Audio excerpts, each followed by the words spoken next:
At the beginning of the 16th century, the Mughal cavalry conquered northern India and established an empire that was to last for over 300 years until the British gained control. What kind of men were these Mughals? Despite the naively drawn popular imagery, their emperors were ruthless characters whose customs were a mixture of cruelty and refinement. 2 of them were alcoholics, and 3 were opium addicts. 1 killed his son, another gouged out his brother's eyes. A 3rd had his father imprisoned and assassinated 2 of his brothers. A savage legacy of merciless autocrats.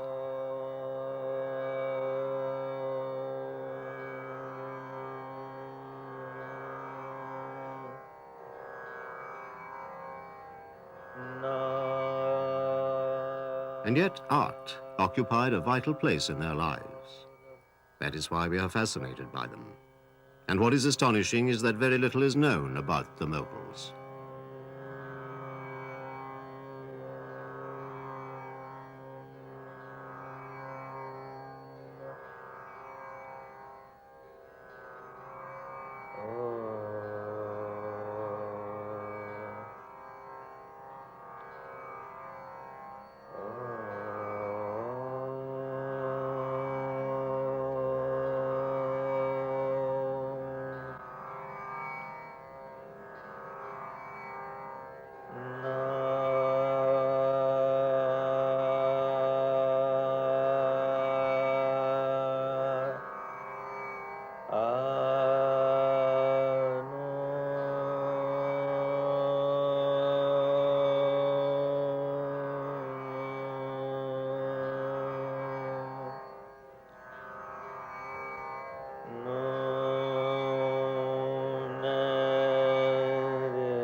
Where do these Moguls come from?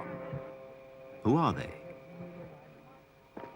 They descended from this high, rocky, dusty plateau in Central Asia, to the north of Palmyra. A few rivers and a few oases enabled them to keep animals and grow a few crops. But the environment is harsh.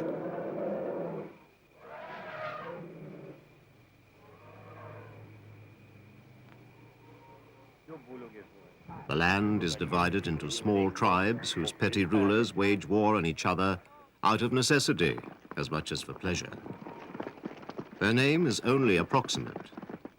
Moguls is the name given by the Persians to the Mongols. But are they Mongols? Babur, their first king, is a descendant of Genghis Khan. He has Mongol blood, but his men are Turks. But the Mongols and the Turks have the same origins. What is more, the Mongol hordes conquered the world, from Hungary to the Pacific Ocean. In this part of the world, Mongol was synonymous with bravery and victory. It was by no means degrading to be called thus.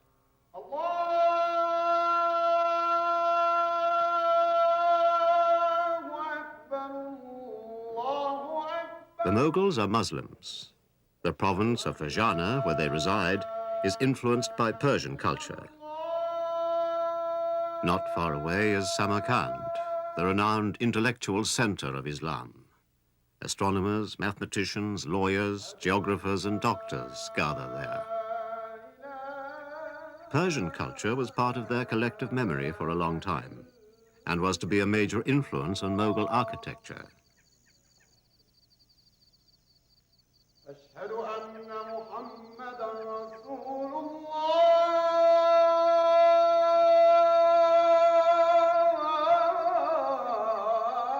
This influence is evident in their early buildings, where Islam and Hindu elements feature side by side.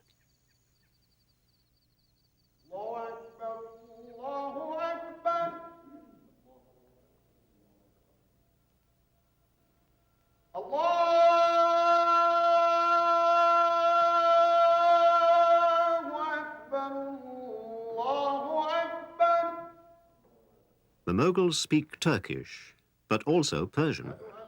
They write in Persian, the language of the poets and the calligraphers.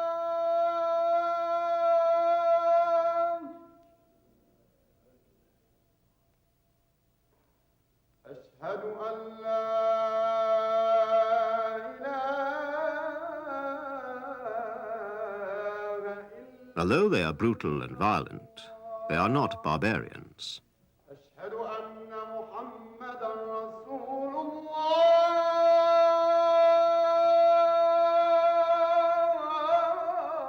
The conquest of northern India happened almost by chance. While Babur, the Mughal ruler, and his troops are laying siege to Samarkand, which he wants to capture, another petty ruler seizes his territory. It's a case of the robber being robbed. But what will Babur do? He has a brilliant idea. Rather than try to retrieve his lost kingdom, he chooses to flee forwards. He captures Kabul in Afghanistan and throws himself wholeheartedly into conquering India. The great battle of Panipat on the 21st of April, 1526, was decisive.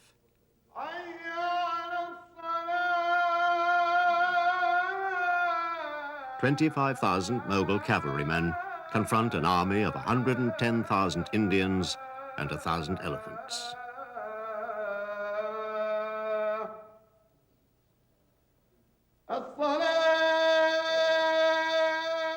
The combat seems too unequal, but Babur has a powerful artillery. He knows how to maneuver. Besides, he has nothing to lose since he has abandoned everything. His asset is audacity. It makes him invincible.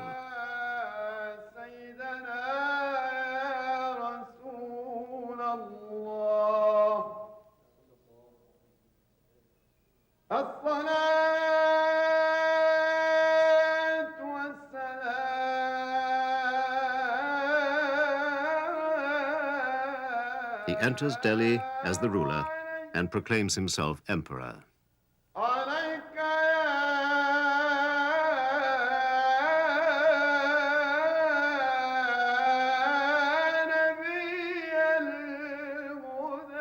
The Mughal Empire is born. Its civilization is to flourish.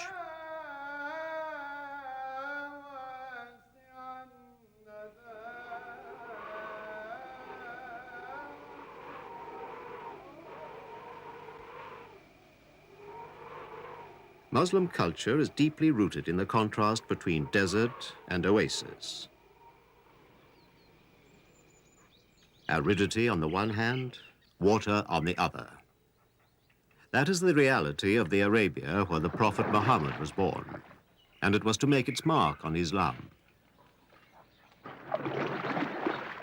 It was a dazzling sight for the Mughal, the man from barren pastures and stony plains.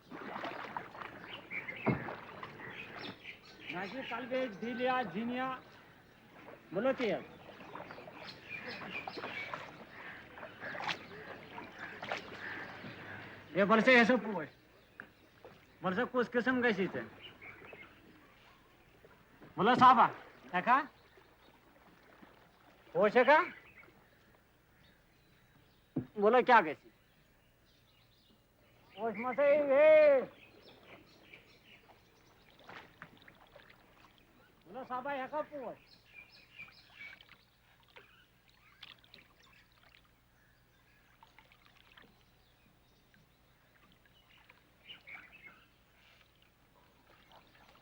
At an altitude of 5,000 feet, this is Kashmir in northern India, in the valley of Srinagar.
The Mughal concept of a garden is to take advantage of the water and tame nature without depriving her of any of her charms. An attitude which is perfectly in keeping with Islam, which asserts a sharp sense of the earthly kingdom, of straight lines and the mathematical mind.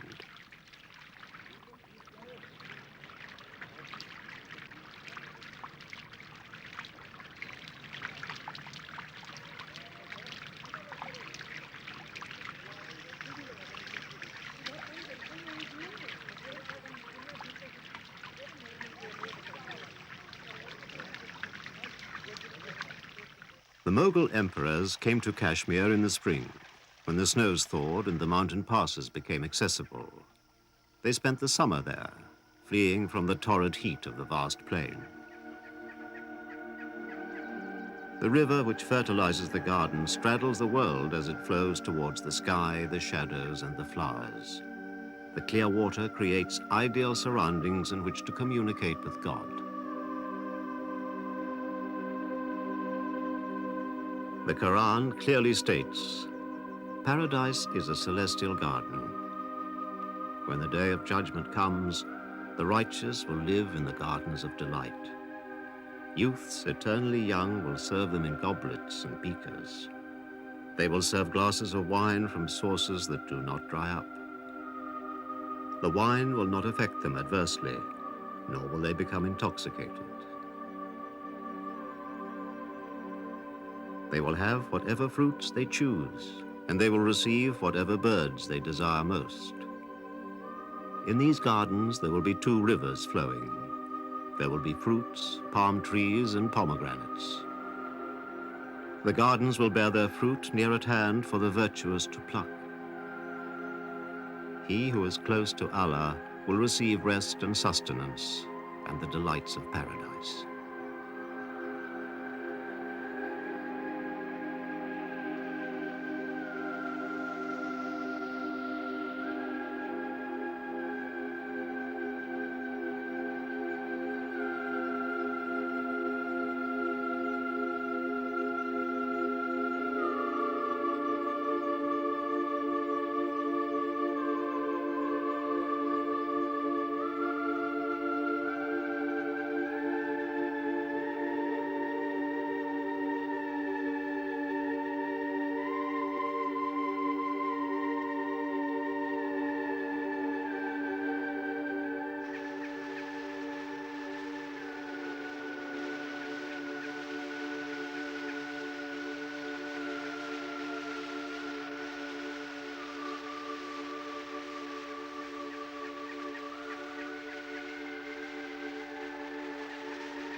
The bubbling waterfalls are composed of different levels, creating a sharp contrast to the serene verdance of the gardens.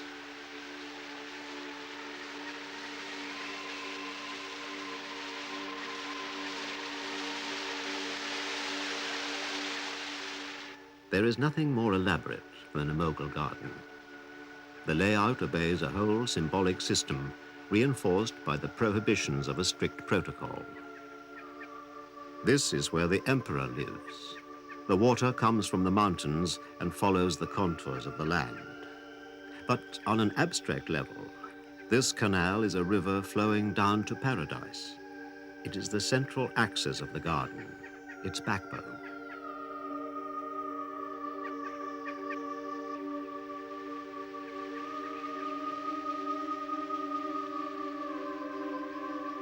Three totally distinct parts. The private realm, first of all, which receives the clearest water. The harem, where the wives live, and the concubines, and where no man except the emperor is admitted.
When the emperor is not away fighting or hunting, and when state business has been settled, he spends his days here amid his wives, in paradise.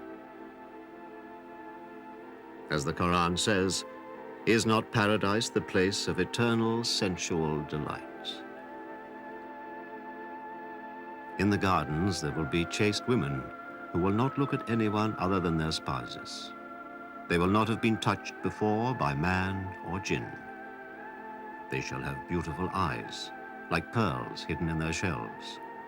They will be pure and fine like rubies and pearls.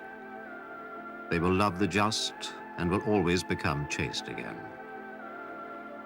Can the reward of a good deed be anything but goodness and generosity?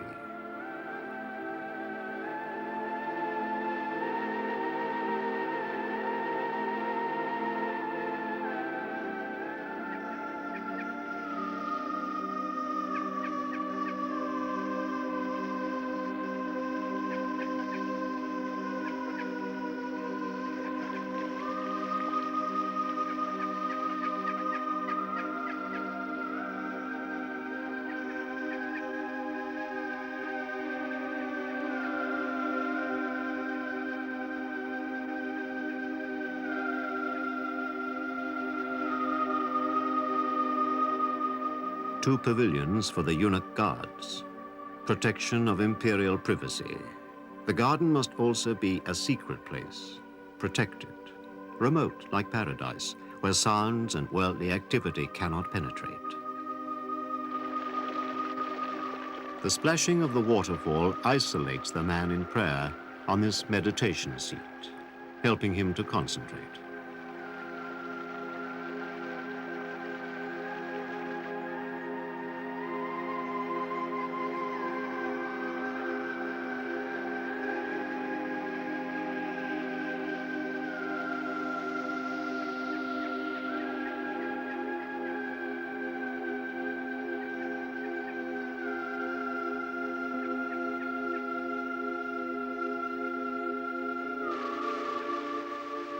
Courtiers, ministers, generals, and governors are entertained on this platform, the Douani House, the chamber of private audience. Terraces are low to create a feeling of restfulness, of restraint. Nothing must be dramatic. The public garden is the third part. It is under this pavilion that the emperor appears.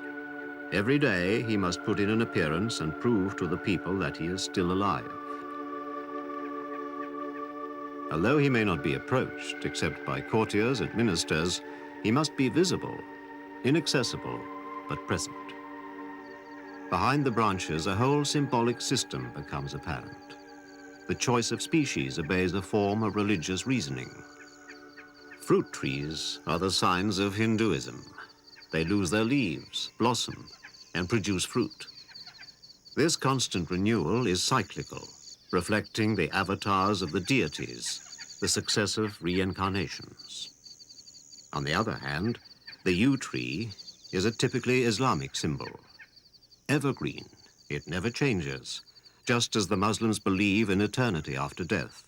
It is as rigid as the dogma, upright, austere. These two types of trees are found in all the Mughal gardens, illustrating their concern with reconciling the religion of the conqueror, Islam, with that of the conquered, Hinduism. An attempt to create an osmosis of beliefs. This subtlety in the conception of the garden goes hand in hand with the Mughals' great love of nature. The emperors frequently had plants and animals depicted in delicate miniatures.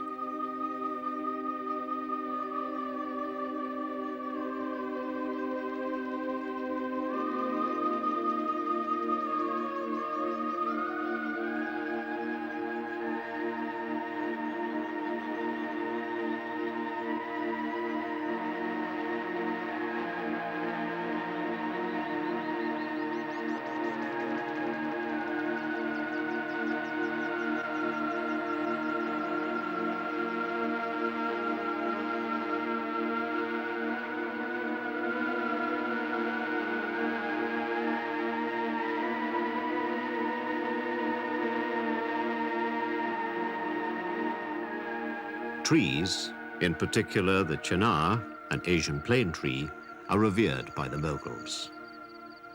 Jahangir, the fourth emperor, had a gardener's thumbs cut off for felling 2 chinars without orders. This cruelty, which was commonplace at the time, was extremely rare in the case of the emperors and nobles' much worshipped gardeners. They were usually showered with presents by supplicants, because they were in daily contact with those in power and were able to pass on requests to them. The imperial aristocracy was far removed from the common people in its lofty isolation. At sunrise, the gardeners offered their master jasmine, a carnation or a freshly plucked rose, the flowers that the Mughal princes hold for posterity in the miniatures.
Pari Mahal rises several hundred feet above the lake, set off by the dramatic mountain backdrop, the magic of the inaccessible.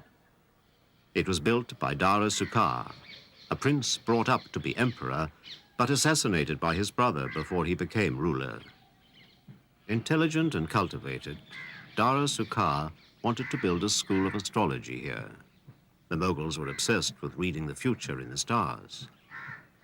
But the prince was also an aesthete. Once the building was completed, he found it ugly, unworthy of the splendor with which he wished his work to be imbued. He never returned there. The emperor in his garden. No buildings, but tents. The nomad is still there, beneath the trappings of the gentleman. Turbulent fluctuations in the life of a Mughal court in the early days, an extraordinary exuberance. Akbar is the emperor, the third and greatest of the Mughal rulers. A disturbing character. Born to the roar of battle while his father was waging war, he was crowned at the age of 13, and like Louis XIV, he established himself as the undisputed sovereign while still a young man.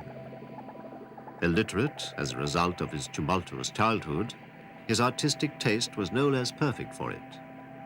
He had a very modern sense of administration, and his curiosity was insatiable. Endowed with great physical courage, he loved taming wild elephants.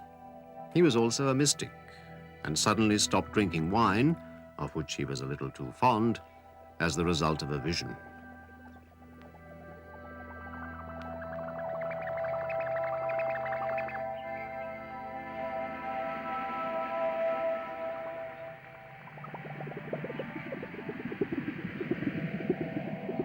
One day, he decided to build a fabulous capital, Fatehpur Sikri, on a desert hillside. It was because a holy man, a hermit called Sheikh Salim Shisti, had foretold the birth of an heir to the ruler who was beginning to despair of ever producing offspring. This heir was to become the Emperor Jahangir.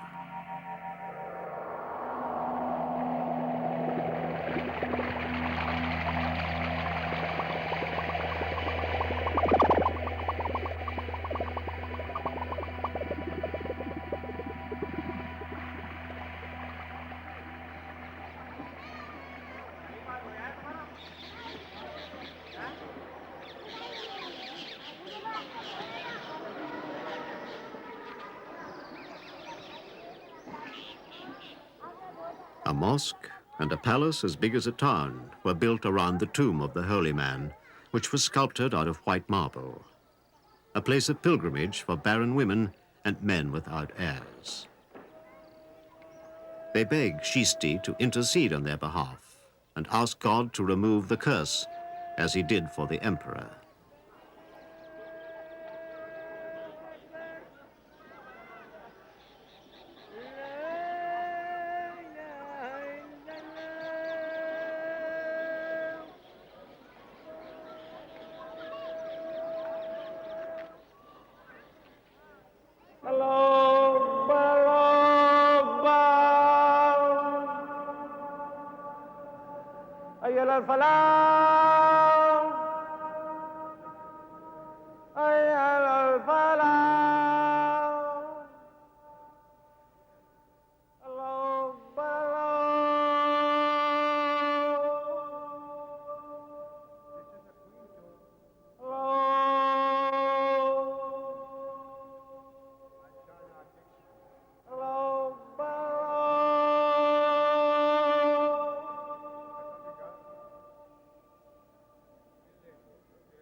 At the heart of Fatehpur Sikri is the majestic quadrangle of the private residence.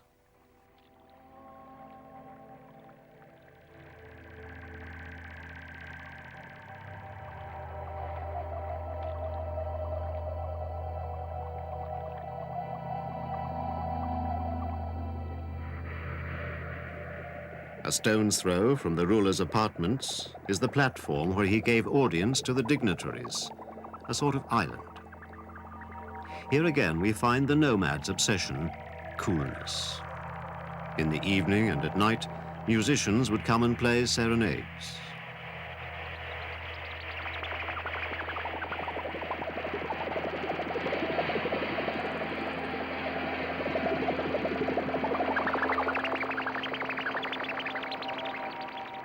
Akbar slept under this colonnade, which was draped with multicolored hangings.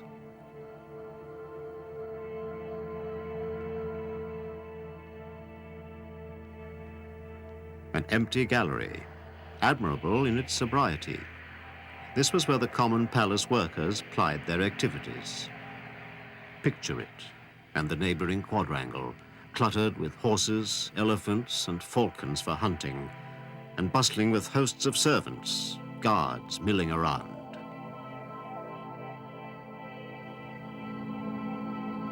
The Panjay Mahal, this curious open-work building aerated to allow the breeze to blow through, was used by the ladies of the harem when they wished for a breath of fresh air. In the center of the quadrangle, using the flagstones as a giant board, Akbar used to play pashisi, a sort of backgammon, with ravishing young girls instead of counters.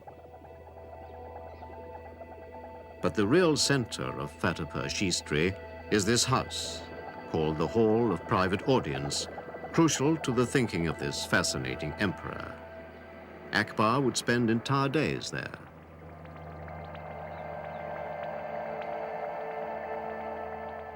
It is built around a pillar carved from a single block of stone. The pillar is, in a way, its raison d'etre, for the emperor would sit atop it. At the end of the galleries and along the walls, Muslim, Hindu, Zoroastrian, and even Christian priests and theologians would sit. Akbar showed an exceptional ecumenism in this intolerant era.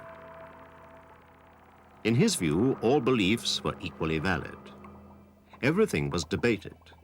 There were endless discussions between the adherents of diverse dogmas, during which the emperor would act as arbitrator.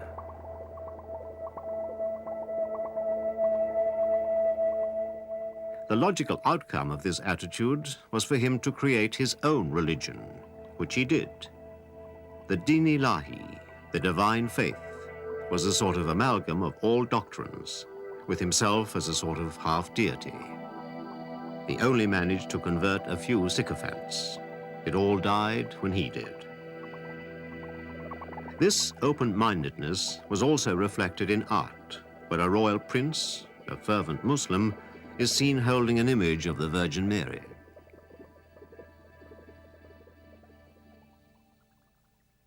How did Akbar reach that point? In fact, most of his subjects were of the Hindu faith, and Hinduism was a powerful religion.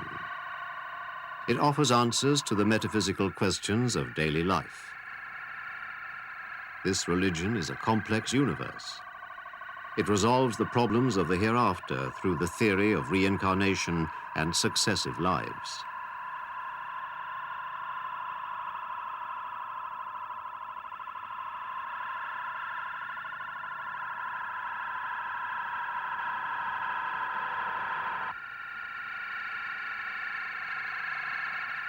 It leaves complete freedom of choice for the faithful to adopt a protective God from among the thousands of different deities. It dictates rules of mental, physical, and even erotic hygiene.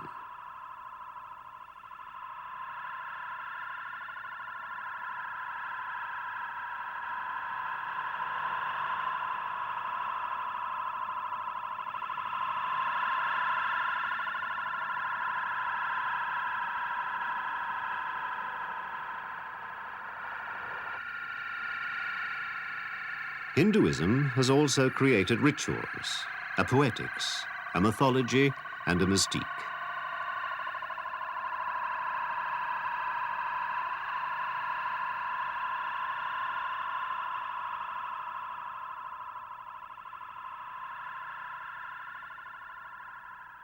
Islamic religion has only been in existence for a few hundred years. The rigidity of its one God, Allah, is not very appealing to Hindus. Behind the obvious attraction of the emperor to the world of ideas, there is the reality of his kingdom. The composite and ambivalent architecture and decoration also reflect a relentless political will, that of breaking down the barriers which separate the Muslim conqueror from the Hindu subjects. Their two peoples and their cultures must become one at all costs. Fatehpur Shistri is the embodiment of that determination. Hindu, that which seeks the third dimension, that which creates mass, proliferates in volume, and greedily devours space. Islamic is the ceaseless repetition of the same symmetrical motifs, as if repetitive geometry wants to soothe the spirit.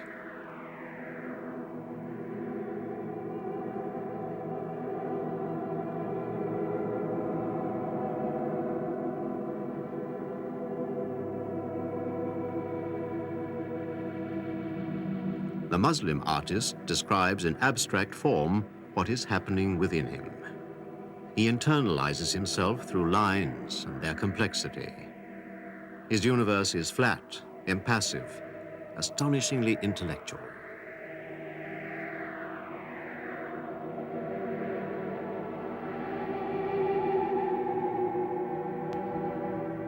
On the tomb of the holy man, the fusion of the two systems of thought. The lavish Hindu curve, which encloses the lattice of the Islamic abstract. The house of Akbar's favorite is an even better example of this marriage of philosophies. She is a Hindu, and her residence is exemplary in combining the two aesthetics. On consoles, with reliefs directly descended from Hindu architecture, traces of paint reveal Arabic and Persian lettering.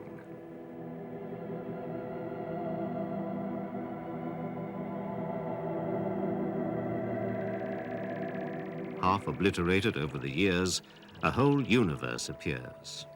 Clumps of flowers, a horseman, echoes of an intimate luxury which today have faded into the stone.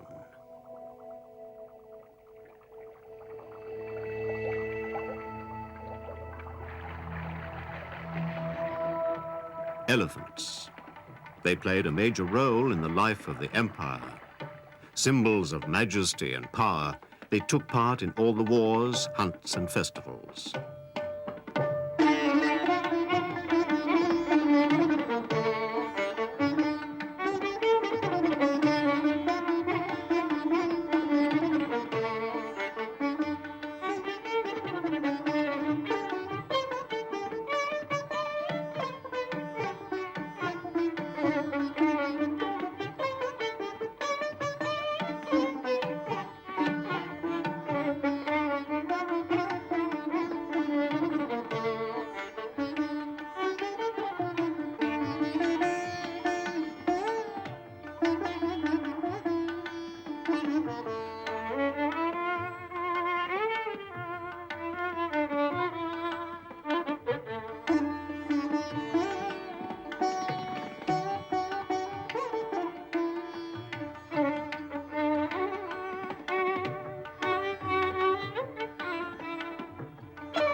Is it this assorted mixture of cultures and styles that enchants us in the beautiful red stone of Fatehpur-Shistri, a ghost town that was perhaps already ghostly at the time of its creator, the Emperor Akbar? For he abandoned it suddenly after living there for 14 years. The lack of water was the reason for his flight.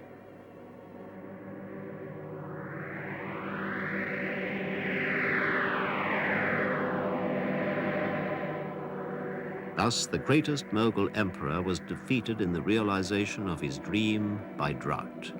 The very same problem which had led his ancestors from the high, dusty plateau of Central Asia to venture forth and conquer. But the very moment it all appears to have ended is in fact only the beginning. With Akbar and Fatehpur-Shistri, the extraordinary vitality of the Mughal civilization is only in its infancy. Its hour of glory has yet to come.